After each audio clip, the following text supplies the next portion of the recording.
வணக்கம் எல்லாரும் எப்படி இருக்கீங்க? நாங்க ரொம்ப நல்லா இருக்கோம். இன்னைக்கு மம்மிஸ் லஞ்ச் பாக்ஸ்ல நம்ம என்ன ரெசிபி பார்க்க போறோம் அப்படின்னு பாத்தீங்கன்னா, ஒரு ஈவினிங் ஸ்நாக்ஸுக்கு ரொம்ப சூப்பரா இருக்கக்கூடிய பேபி கார்ன் மஞ்சூரியன். இந்த மஞ்சூரியன் ரெசிபியை நீங்க பேபி கார்ன்ல மட்டும் இல்ல, பன்னீர், சிக்கன், அப்புறம் வந்து மஷ்ரூம், இந்த மாதிரி எந்த கோபி எதுல வேணா எந்த மாதிரியான வெஜிடபிள்ஸோ இல்ல மீட்டையோ வச்சு நீங்க வந்து இதை கொண்டு வர முடியும். ஸோ அப்படிப்பட்ட இந்த ரெசிபி நம்ம எப்படி வீட்ல பண்ணலாம் அப்படின்றத பார்க்க போறோம். வாங்க நம்ம ரெசிபிக்குள்ள போலாம். சொல்லு. இன்னைக்கு பேபி கார்ன் மஞ்சூரியன் செய்கிறதுக்கு பார்த்தீங்கன்னா, பேபி கார்ன் வந்து இந்த மாதிரி நாங்கள் ஃப்ரெஷ்ஷாக மார்க்கெட்டில் வாங்கிட்டு வந்தோம். பேபி கார்ன்னா வந்து கார்ன்லேயே இது சின்னது. ஸோ அது வந்து மார்க்கெட்டில் ஃப்ரெஷ்ஷாக கிடைக்கும். இது வந்து ஃபிங்கர் சைஸில் வந்து இப்போ நம்ம கட் பண்ணுறோம். ஃபஸ்ட்டு ஒரு பேபி கார்னை ரெண்டாக கட் பண்ணி, அதை ரெண்டாக கட் பண்ணி, அதையும் ரெண்டாக கட் பண்ணால் ஒரு ஃபிங்கர் வந்துடும். என் ஃபிங்கர் வந்துடாமல் இருக்கணும். அவ்வளோதான். இதை வந்து நல்லா கட் பண்ணி ஒரு பீஸை வந்து மொத்தம் 8 கட் பண்ணோம். பரவாயில்ல, மேக்ஸில் கிங்கு தான். இப்போ வந்து நம்ம இந்த பேபிக்கான மேரினேட் பண்ண போகிறோம். கார்ன்ஃப்ளவர் 2.5 ஸ்பூனு, மைதா 2 ஸ்பூன், சோயா சாஸ். சோயா சாஸில் 2 வெரைட்டி இருக்குது. Dark soya sauce and light soya sauce இருக்குது. ஸோ இது வந்து லைட் சோயா சாஸ் தான். உங்களுக்கு எது கிடைக்குதோ அது வேணால் யூஸ் பண்ணலாம். டார்க் சோயா சாஸாக இருந்தால் கம்மியாக யூஸ் பண்ணணும். 3 மூடி ஊற்றிருக்கேன். சால்ட்,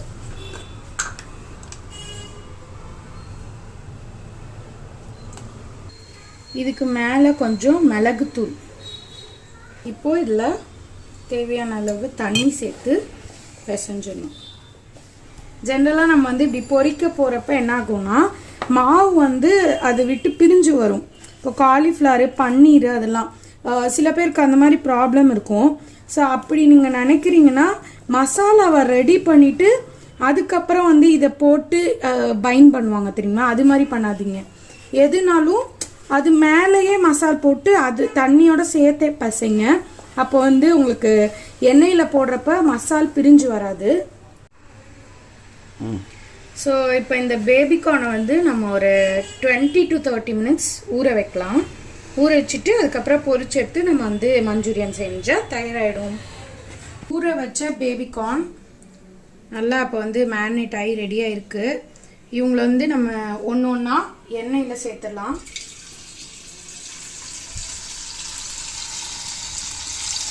மீடியம் ஃப்ளேமில் போட்டுக்கலாம். இதில் வந்து ஆக்சுவலாக பார்த்தீங்கன்னா நம்ம எந்த கலர் பவுடர்ஸும் ஆட் பண்ணல. கரெக்டு தானே? கரெக்ட். ரொம்ப கெடுதலாம் ஆக்சுவலாக கலர் பவுடர்லாம். அது இப்போ தான் நம்ம ஒருவேளை கலர் பவுடர் யூஸ் பண்ண வேண்டிய சுச்சுவேஷன் வர டிஷ்ஷுக்கு வந்து நம்ம இது யூஸ் பண்ணிக்கலாம். கஸ்தூரி, அது பேர் மறந்துச்சு. கஸ்தூரி மீட்டியா? காஷ்மீரி சில்லி. ரைட், உங்களுக்கு கூட தெரியுது. ஸோ இப்போ நம்ம வந்து பேபிகார்ன் முழுசையும் அப்படியே நல்லா கோல்டன் கலரில் தக தக தக தகன்னு என் வீட்டுக்காரர் அப்படியே ஃபோன் டிஸ்பிளேல வச்சு ஒழுக இருக்காரு. ஸோ அவ்வளோ டெம்டிங்காக இருக்குது.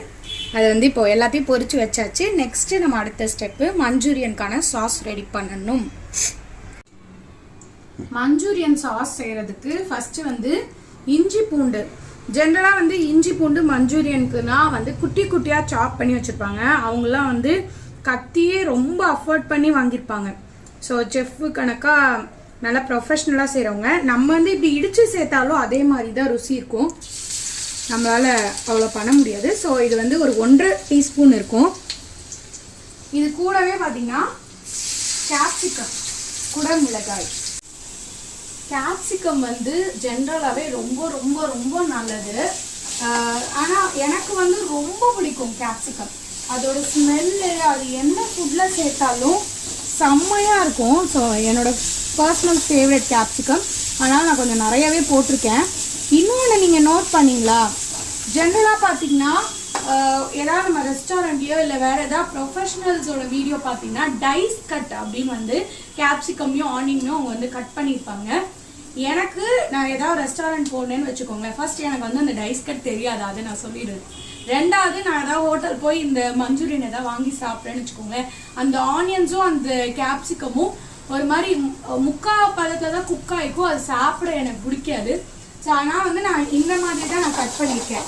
ஜென்ரலாக நம்ம கட் பண்ணுற மாதிரி தான் நான் கேப்சிகமையும் ஆனியனையும் கட் பண்ணியிருக்கேன். இப்போ வந்து ஆனியன்ஸ் போட்டுடலாம், வெங்காயம்.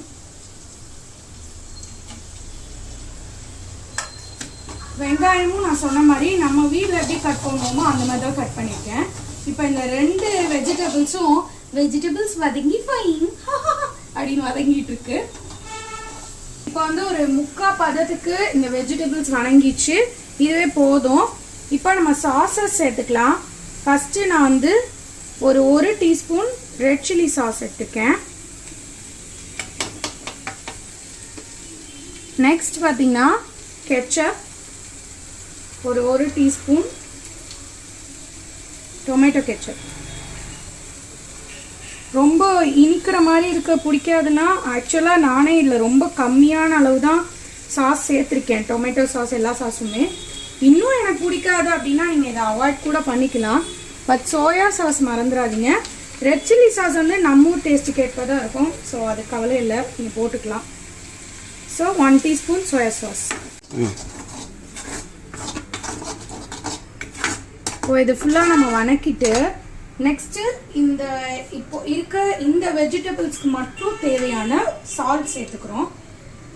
கம்மியாக சேர்த்துக்கலாம், ஏன்னா ஆல்ரெடி நம்ம பொரிக்கிறப்போ அதுலேயும் வந்து சால்ட் போட்டிருக்கோம். அண்ட் எல்லா சாஸஸ்லேயுமே கொஞ்சம் வந்து சால்ட் இருக்கும், ஸோ பார்த்து வந்து நம்ம சேர்க்கணும், உப்பு மட்டும்.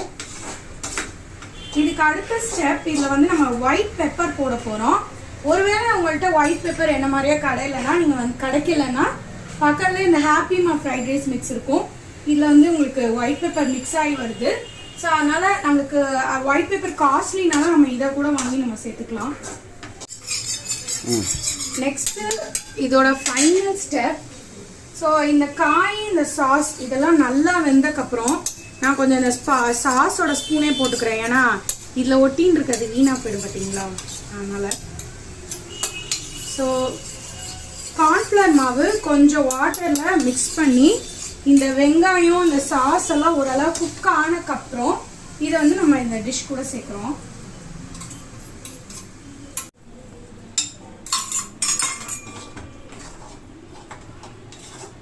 கார்ன்ஃப்ளவர் மாவு வந்து நம்ம எப்போ ஆட் பண்ணுறோமோ அப்போ வந்து வேகமாக அது குக் ஆகிடும், உடனே வந்து நம்மளுக்கு அந்த பேனோட பாட்டமில் ஸ்டிக் ஆகிடும். அதனால் வந்து ஃபாஸ்ட்டாக குக் பண்ணிடணும், இது சிம்லேயே வச்சுக்கணும், இல்லைன்னா ரொம்ப கெட்டியமாயிடும். இது கூட பார்த்தீங்கன்னா கொஞ்சம் மிளகு, ஸோ மிளகா பெப்பர், நுணுக்குன மிளகு, அதையும் சேர்த்துக்கலாம். சாஸஸோட ரொம்ப ஜாக்கிரதையாகவே இருங்க. சில பேர் எனக்கு சாஸ் ரொம்ப பிடிக்கும் அப்படின்னு நினச்சி இஷ்டத்துக்கு ஆட் பண்ணால் வாயில் வைக்க முடியாது. So soya sauce tomato sauce எல்லாத்தோடையும் ஜாக்கிரதையாக ஹேண்டில் பண்ணும். நிறையா சோயா சாஸ் போட்டிங்கன்னா கருன்னு ஆகிடும். இதெல்லாம் ஆக்சுவலாக நான் எக்ஸ்பீரியன்ஸ் பண்ணியிருக்கேன். கொஞ்சம் எக்ஸ்ட்ரா சோயா சாஸ் போட்டாலும் அந்த டிஷ்ஷு பார்க்கவே நல்லா இருக்காது. இப்போ இதில் வந்து நம்மளோட இந்த பொரிச்சு வச்ச இந்த பேபி கார்னை சேர்க்குறோம். இதை கிளறிட்டு ஒரு 1 மினிட் கூட ஃபுல்லாக வைக்க வேணாம், உடனே ஆஃப் பண்ணிடலாம். அப்போ தான் சூவியாக கொஞ்சம் க்ரன்ச்சியாக சாஸ் கலந்த ஒரு மஞ்சூரியன் நம்மளுக்கு கிடைக்கும்.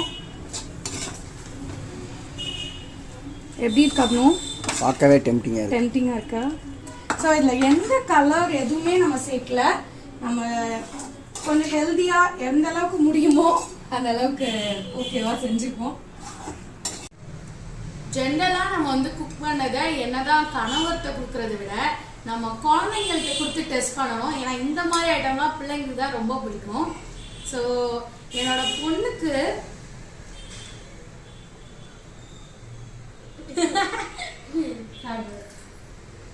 எப்படி இருக்குன்னு சொல்லு.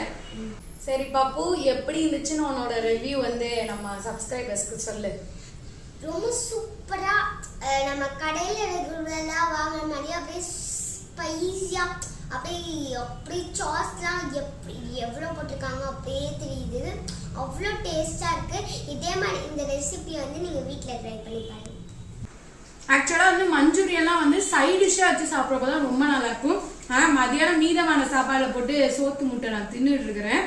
இந்த வீடியோ உங்களுக்கு கண்டிப்பாக பிடிச்சிருக்கும். கண்டிப்பாக நீங்கள் ட்ரை பண்ணுங்கள். நிச்சயமாக உங்களோட ஃபீட்பேக் வந்து எனக்கு கமெண்ட்டில் சொல்லுங்கள்.